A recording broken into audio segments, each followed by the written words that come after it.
আগামী নির্বাচন নিয়ে ষড়যন্ত্র শুরু হয়েছে। নিরাপত্তা বিষয়ক উপদেষ্টার ভারত সফর এবং সেখানকার আলোচনার বিষয় সংবাদ সম্মেলনের মাধ্যমে জাতিকে জানাতে হবে মন্তব্য করেছেন জামায়াতের নায়েবে আমির ডক্টর সৈয়দ আবদুল্লাহ মোহাম্মদ তাহের।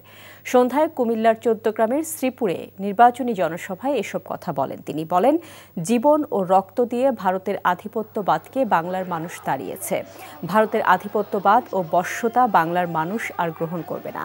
এ সরকার যদি ভারতের অন্যায় আবদারে ও অন্যায় সিদ্ধান্তের প্রতি নতি স্বীকার করতে চায় তাহলে তাদের পরিণতিও অশুভ হবে।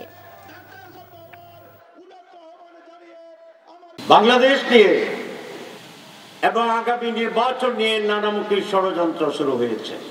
নিরাপত্তা বিষয়ক উপদেষ্টা ভারতে গিয়েছেন। আমরা দাবি করতে চাই সরকারের কাছে সেখানে কি আলোচনা হচ্ছে, বৈঠকে কি আলোচনা হচ্ছে, গোপনে কোনো আলোচনা হচ্ছে কিনা এই জাতির কাছে তাকে সে সংবাদ সম্মেলন করে পরিষ্কার করতে হবে।